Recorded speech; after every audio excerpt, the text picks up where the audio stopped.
كان إسلام أشفق أهله وهما لدين محمد جبلان أصفاهما أقواهما أخشاهما أتقاهما في السر والإعلان أسناهما أزكاهما أعلاهما أوفاهما في الوزن والرجحان. Adam Müslüman Hudaýyň radyçylygynyň nazarına pikirini alyp durar. İýli pinhan, haqqa agah, asl adam işte bellidir diýen maktam bolýar.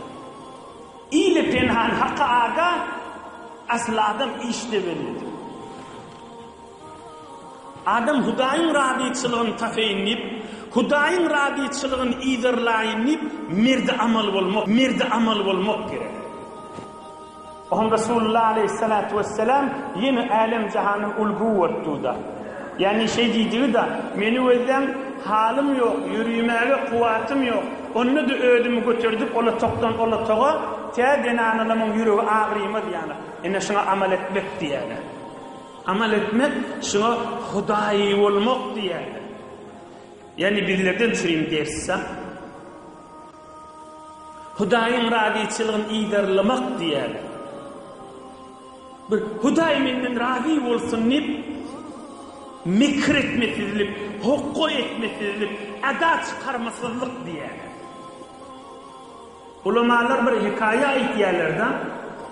Ebu Hanife mezhep başymyz 30 ýaşyň töwreginde bir ýerden barýanmış da, İmam Ebu Hanife mezhep başymyz bir ýerden 30 ýaşyň töwreginde mişdik, jawan wagtyny ýürüp barýaka bir adam mi, bir dinany mi, bir oglan mi aýdypdyr ýanyňky ýoldaşyna.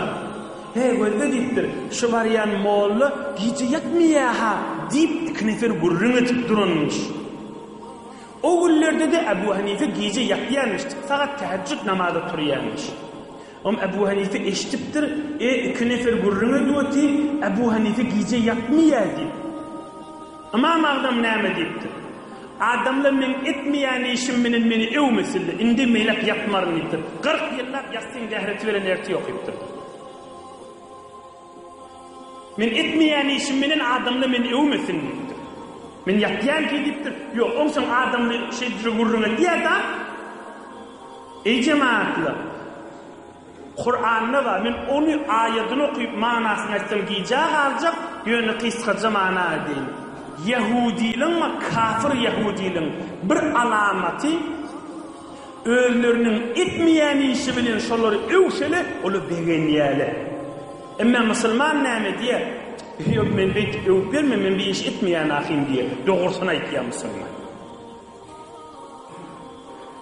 Gaýtaýdym, Yahudiliň bir alamaty etmeýän işi bilen şonu öwşele, Yahudili begenýär. وَيُحِبُّونَ أَنْ يُحْمَدُوا بِمَا لَمْ يَفْعَلُوا Kur'an'da var. Etmeýän işleri bilen ewellerini öýülür begenýärler bolmaly. Emma sen musulmany öwseli etmeýän işiň bilen. Ama ana sen güne bir para, bir cüz Kur'an-ı Kerim okuýanmışdyň. O Amerika gurrun edýärdi, eş qari güne 5 para okuýarda diýse, ay jemaat diýmel, men güne bir para okuýan diýmel, musulman şey diýär. Ajab men öwýäne hadip begenmeler. Şu etmeýän işi bilen öwütýärler. İnim merde amallık diýerler. Ya meselen bir pir, bir murşid, bir buzurgwar, bir büyük ewliya geçipdir. Zahiren Türkmeniň de Uýgurlarynyň Çiňinden Hazreti murşidi buzurgwar Hazreti Kaşgari diýerler. Kaşgari. Hazreti Kaşgari Kuddisi sirri. Müň ýyllamyň nodal geçen beýik insan. İki tane sofi, iki molla bahs etip duranmıştıklar, gurrun etip duranmıştıklar. Biri deyiptir, zikretmek sogab känlipdir. Biri diýen bolmaly, Kur'an okuymak sogab känlip. Ey jemaatlar, tala bilen ýazylmaly gurrunlar. Ey jemaatlar, Bu gurrunların haridarları ağalıptır. Siz haridar, siz bu gurrunları yürüğünüze yerlerden olun, gönönürsün.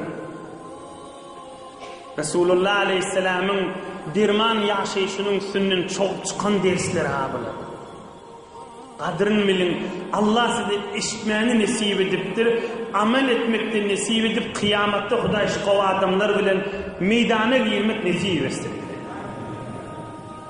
Pir eşitiptir bilen gurrunlarını. Kur'an okuymak kavmi, ya zikre uymenmek, subhanallah, elhamdülillah, ya lataiflanmenin Allah aytmak sogabı kamidi. Näme gurrunuz näme diptir? Onu men aytýan diptir biri Kur'an okuymagyň sogabı kamidi. Olay diptir zikretmek sogabı kamidi. Hazreti İmam Kaşgari näme diptir? Ba Huda budan az hama afsalas. Kur'an okuy, zikret, Huda için mol, merde amal ol. Ba Huda budan az hama afsalas. Merde amal ol. Kur'an okuy diptir. Ya zikret, o fark etmeyer diptir. Amal-ı salihinde mekam var, hokkulu olmadı.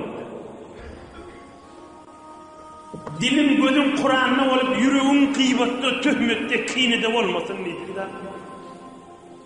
Gözüm dilim Kur'an'na olup onun yıkmak, onun ayağına asılmak, onun siyliğine bakilçilik etmek, görüpçilik etmek, bilmeyen radına dihalet etmek, İş kalmagal, iş ağdalalığını idinle gezmek, öz pirim, öz sofim deyip yıksa olacak, öyle heleyse vurrunu girmesizlik diyeceğim, manası.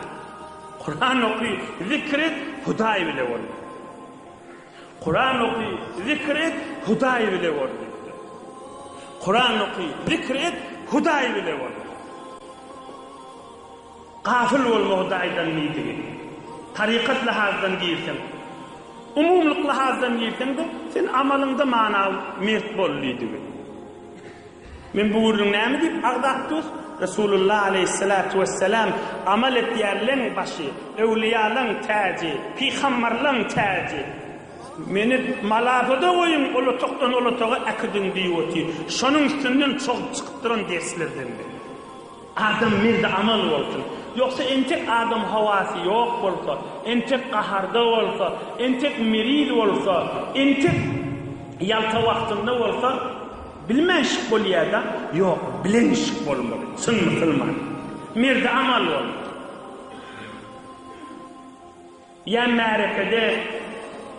Ya ma'rifede, ya yüşmelekde, ya aslan halvette bolsun, zikre heves bolsa, Kur'an okuymagy heves bolsa, pirlen ýana gatnamagy heves bolsa, halifalaň ýana gatnamagy heves bolsa, oğrynça merde amalla ökde bolsun.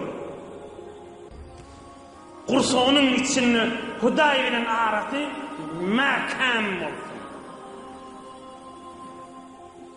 Huday bilen arasy makam bolsun. Huday bilen arasy makam. Kursağının içindeki kıyamatda açılacak. Yevme tubla sarayir. Hudaya içindekile çıkacak. Şonda için şöyle açında Allah çıksın. Allah'ın nur çıksın. İçin müzikten ne olur, karanlıktan ne olur, kini kuduretten doğru olmaz. Bir vakt men yanıma biri geldi. Men falan piri kol verecek dedi. Ne diyen dedi. Var dedim, Huday için kol ver dedim. Şoňa kol verenler birbirine kepleşen akta. Adam bir misal karin şahsi gurrunlar değil ha. Merde amal olmalı adam. Huday için mi?